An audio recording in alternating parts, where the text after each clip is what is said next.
Hey everyone, we have all of the new commons for Pauper here. So these are cards that have either been downshifted or first-time printings. And some of them I think are actually going to have an impact on the format. Some of them are just going to be tools in the toolbox that may have some synergy later on.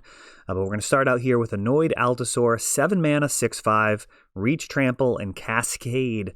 And Cascade's actually pretty difficult to abuse compared to other mechanics. It's not going to be an ETB, it's when you actually cast the spell. So if this was an ETB Cascade effect, that would be a very different thing, but the reality is you got to be paying the full mana for that. So tough to imagine exactly where that might fit in Pauper.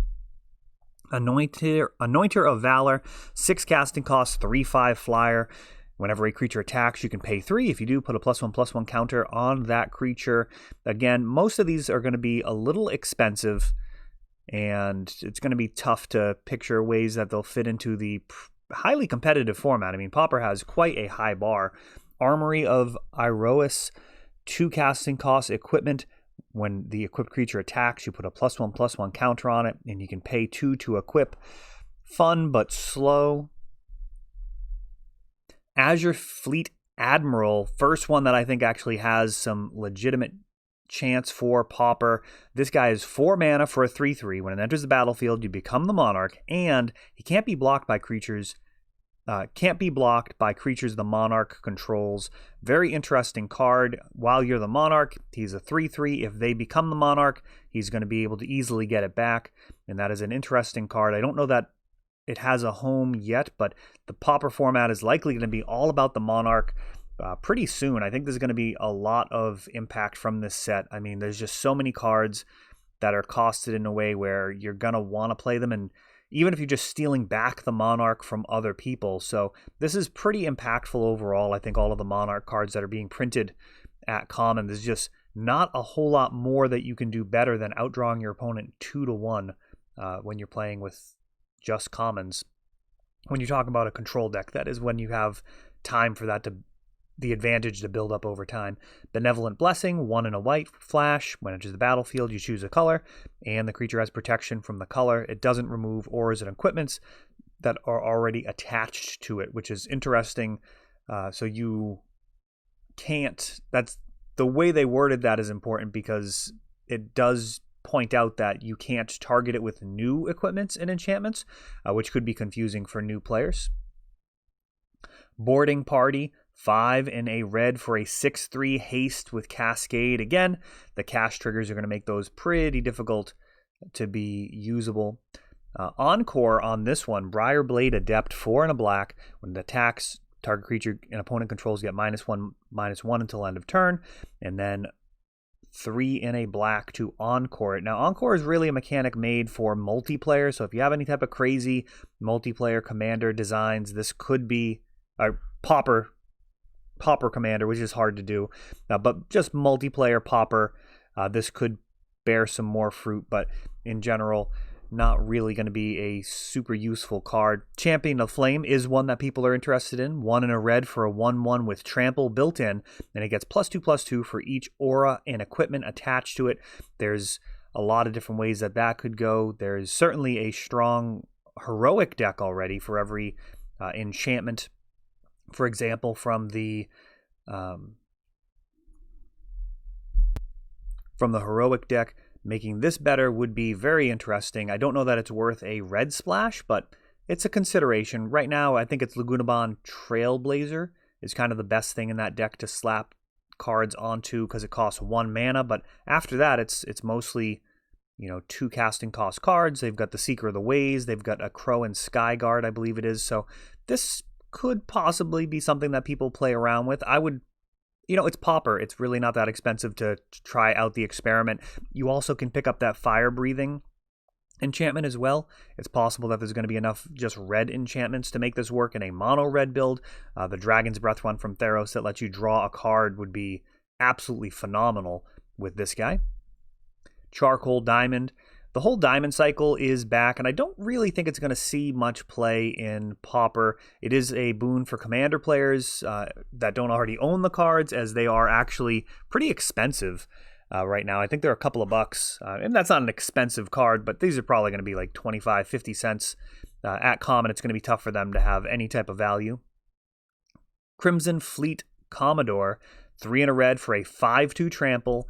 Again, becomes the monarch and is pretty good at getting the monarch back. So that is going to be a consideration for Pauper, just because of the sheer volume of monarch that's going to be flying around. Elvish Doomsayer, 1 and a black for a 1/1. When it dies, each opponent discards a card. And, you know, even in a... Yeah, I'm not seeing it. I don't think even in a aristocrat style deck, I think you probably would be much better off having like a relentless rats, not a relentless rats, a ravenous rats, something that ETBs to make them discard a card.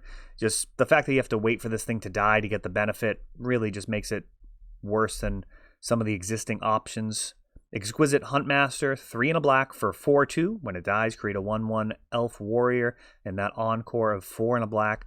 Probably just way too much mana on this one. The Aristocrats deck is super low to the ground, and it does actually get some new toys in this set, so don't worry about that if you are on some type of black X Aristocrats deck, either green or white are the more common splashes. There is some help coming. Eyeblight Colors, 4 and a black for a 3/3. When it dies, you get 3 1/1 elf tokens, and then mill 3 cards. That's a heck of an effect for a dies trigger. Can't really think of a place where this has a home. Even as a one of in the Tortured Existence decks feels unlikely, but we'll see if people actually find a home for it. That is a lot of value, and the milling can actually help quite a lot of decks. If anything, something like a Tortured Existence deck might enjoy having a copy of that, but tough to imagine what they'd be cutting. Eyeblight Massacre, 4 mana for non-elves to get -2/-2. And this I would actually have to check and see versus the other sweepers in the format. That's interesting, because Nausea sees a lot of play at 1 and a black. And there are, like Evan Carr's Justice, which does all creatures, I believe.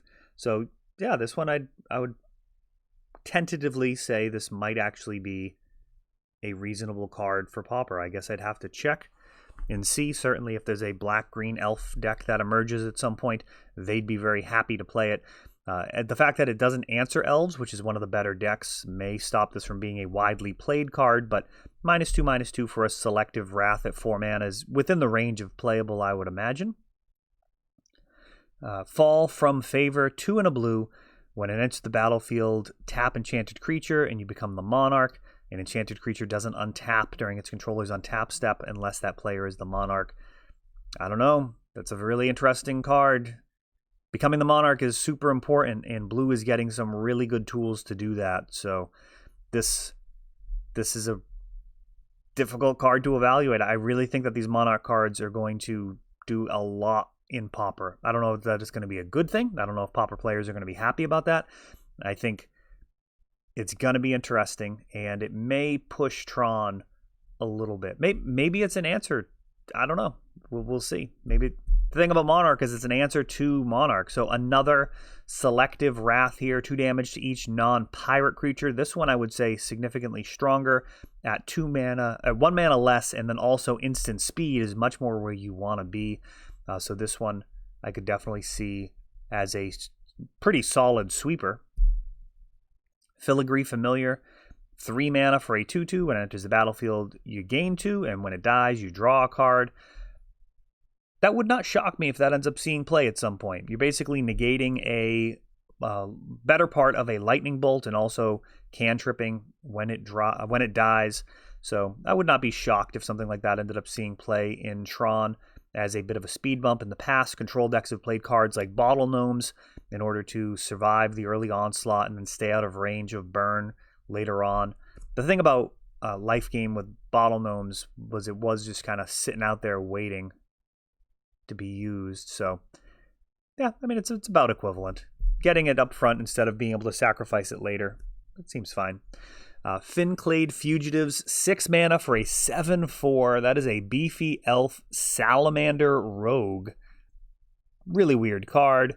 Can't be blocked by creatures with power 2 or less with an encore, meaning it's going to be coming back from the graveyard. Yeah, I mean, it's an automatic come back from the graveyard with a big enough body that could be of interest, but difficult to imagine at this point what deck would actually be happy with that. we have cards like Exhume available to us very early on, so you can potentially like cycle a 5/5 on the first turn and bring it back on the second turn. It's going to be a lot faster than, a turn paying 5 mana to get this out of the graveyard. So difficult to imagine this actually having utility. Fire Diamond, again, all of the diamonds, not likely to see any type of Pauper play. Maybe in Tron is a really small quantity. I can't imagine that they wouldn't rather draw a card with a prophetic prism. Yeah, prismatic prism would not be, that would be a card a computer would spit out. So Flashback Marauder is actually a really solid printing. I plan on trying this out in the aristocrats deck that I have. It's another sack outlet of sorts. It's a little expensive at 3 mana, but there are some decks where it would be very, very strong against. I think Stompy, a lot of the times this could be good. Now, there are situations where it'll be terrible, which means, you're going to have to test it and see if it actually is worthwhile. The games where they have Nest Invader and just have a 0/1 Eldrazi to sack, this card's going to feel like absolute trash.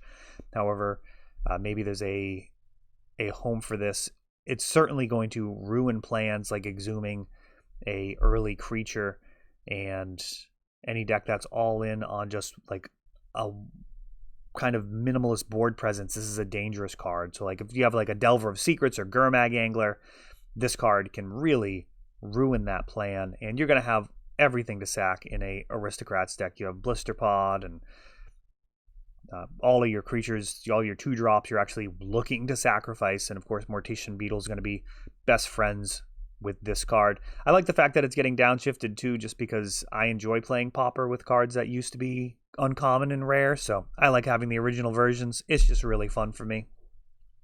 Flood of Recollection, 2 blue, return an instant or sorcery from your graveyard to your hand and exile Flood of Recollection. I think we have better ways of doing this, but I don't know that we have cheaper ways of doing it. It's pretty cheap. It's the fact that this exile itself is totally relevant. There are other cards that do this can be kind of abused, bringing them back over and over again and getting like multiple cards, getting extra card advantage out of it. Forceful Denial, 5 mana, counterspell with Cascade. Timing restrictions are not going to matter here, as this is a trigger. So you can actually get like an instant speed. Well, in non-Pauper, you could get a Jace the Mind Sculptor. In Pauper, what's the best thing you're going to be hoping for here?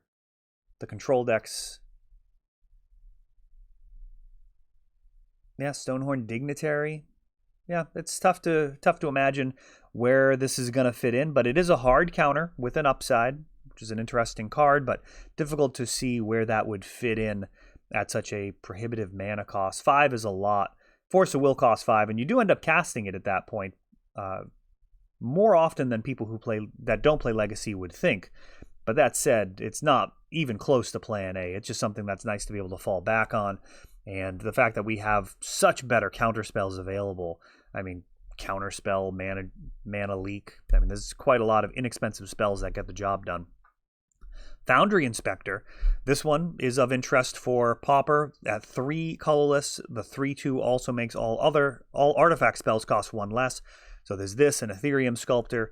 Don't be surprised if this ends up being part of some type of combo at some point. Mirror Retriever is certainly happy to be less mana, and you can kind of create infinite mana all sorts of different ways with this guy, speeding up a deck like that. Gale Strike. 2 and a blue, return target tapped creature to its owner's hand, draw a card.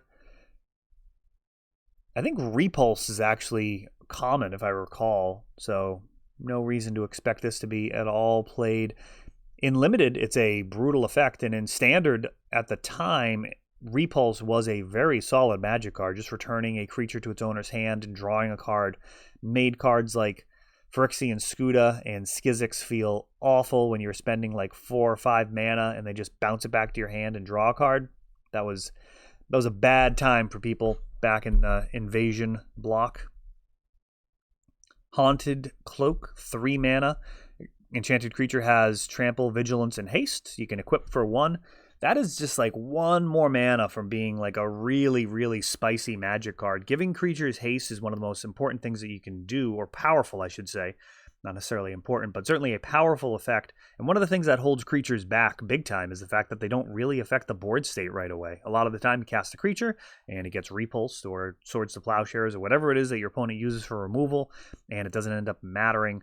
They have the full turn cycle. So like I play a guy, not only can you respond then it goes to your turn, you get a whole draw step, whatever cantripping you're going to do, then it goes back to me, and then you can also do stuff pre-combat. So vigilance and trample are nice, but haste is really the key ability there, making it so your opponent has to have something right now and they have to spend their mana at that time, or just get hit in the teeth, which is kind of what you're looking to do if you're playing a card like this. Howling Golem, 3 for a 2/3. When it attacks or blocks, each player draws a card. Yeah, I don't know where the heck that would see play. It's an interesting card. There are certainly points in Magic history where a card like this could end up being useful, but in general, Howling Mind effects don't really want to be attacking into the myriad of creatures that the opponent is piling out there. Very likely, a card like this would want to be in a deck where you kind of nullify all of your opponent's creatures. So, like, let's say you've got a Stonehorn Dignitary lock or some type of infinite fog, or like a loop that's going to prevent them from actually winning with creatures, which means it's going to be difficult to attack with this guy.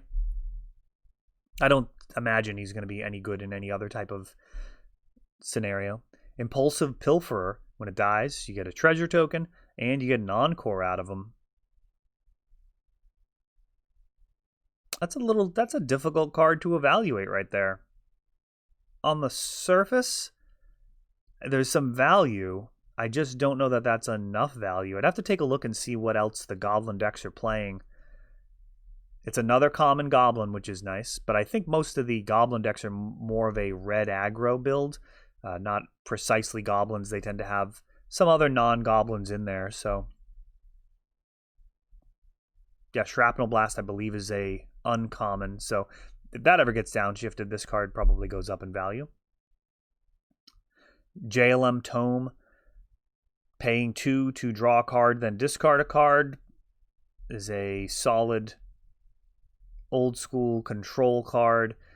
Historically, JMD Tome has been better, but this one certainly costs less mana. The discarding a card, you need to have something to go along with it traditionally. Something like like Squee is obviously something, but being able to use your graveyard more as a resource. So this card has a lot of power, and I can't really think of other effects that are recursive like this. Most of the artifacts that people are playing are things that when they enter the battlefield, they draw a card, so they get a single card draw out of it. And, it's probably better than this card. Like, I don't think you're going to cut something that replaces itself with this card, which actually never replaces itself. Kinsbale Courier, 2 and a white for a 2/1. When it enters the battlefield, put a +1/+1 counter on target creature with a reasonably costed encore.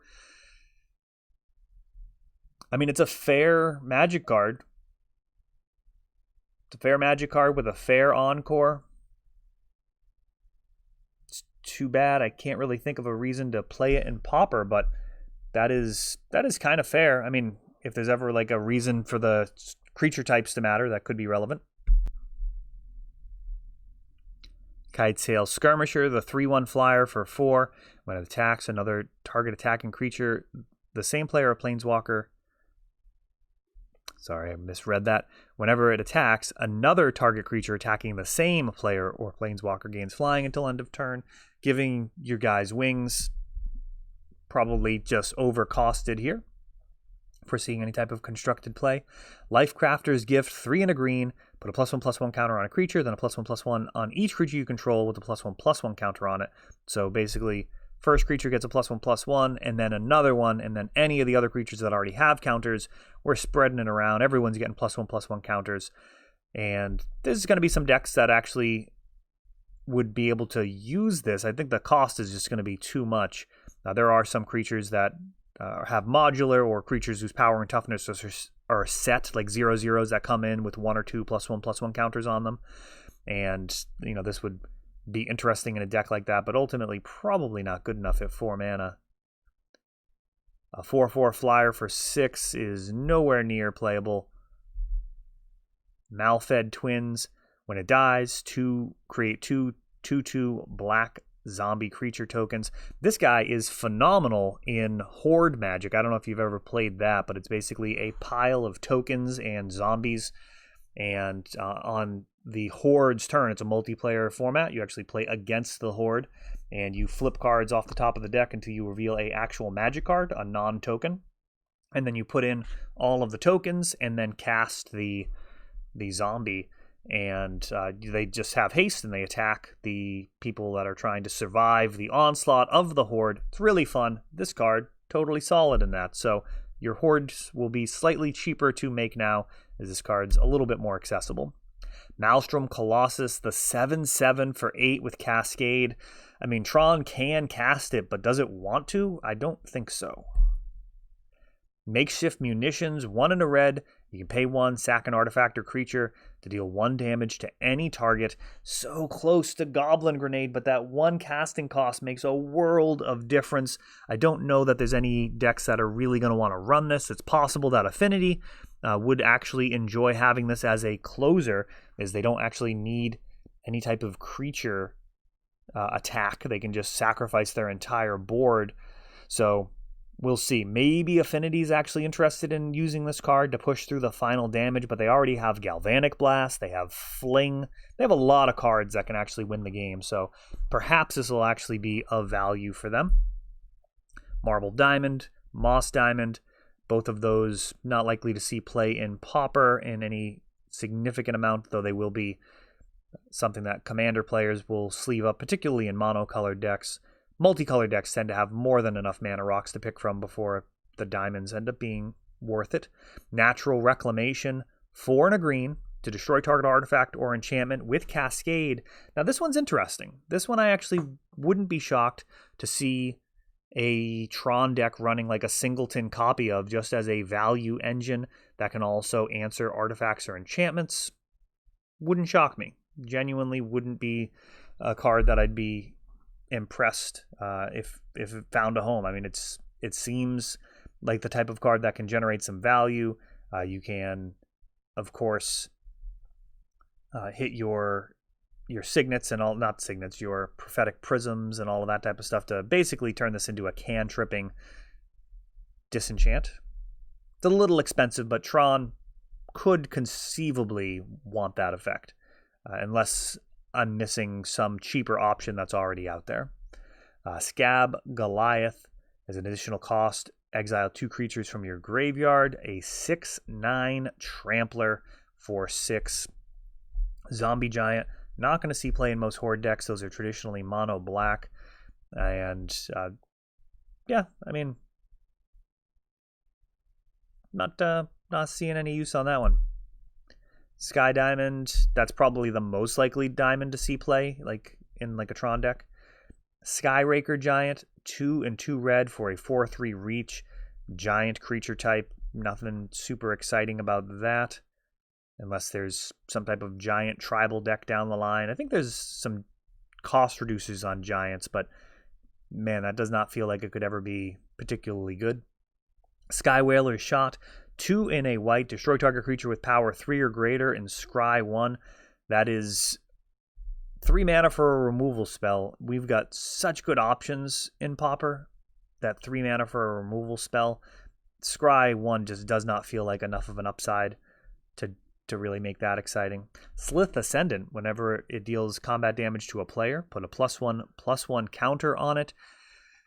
It's a fun card from back in Mirrodin. You're basically just kind of growing over multiple turns. I think it's probably much better in like multiplayer formats where it can kind of build up some momentum. You're pretty much going to have more efficient threats. Even like the mono white heroic deck is actually going to kill you before this thing even gets an attack sometimes. So the speed of Pauper means that one's pretty unlikely to be playable. Spectral Searchlight, 3, you can tap it, choose a player. That player adds 1 of any color to their mana pool. When this was first printed, mana burn was a thing, so you could actually use this during your opponent's end step to kind of ping them out of the game, and that was decent. It was not amazing. There were some times where it would backfire. There were some times where they thought they were going to make clever use of the mana, and it actually resulted them having the shields down and not be able to have as many responses as they should have. So, yeah, not really too exciting. This doesn't really work as originally printed, and giving it to another player is not super relevant. Staunch Throne Guard, 5 casting costs, 2/5.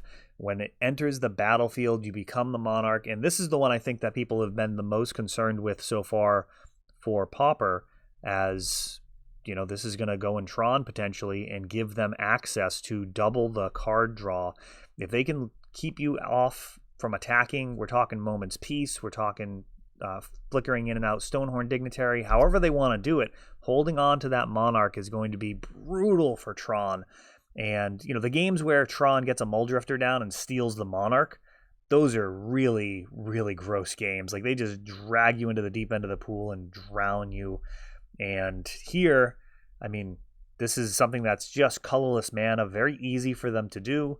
And the vigilance, you know, that's depending on the size of your opponent's creatures, like that's potentially going to be a win condition as well, which honestly would probably be a mercy. You're probably, like, if your opponent's on Tron and they're just going to hold on to the monarch for the rest of the game, you'd probably rather the game be over sooner than later.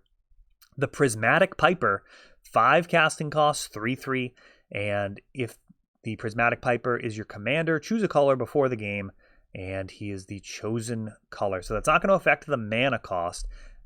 Love this Seb McKinnon art. I find myself saying that so often. What a talent. Just so unique and just incredible vision, the way that all the colors tie in. Beautiful. Now, this does make Pauper Commander a little bit more feasible.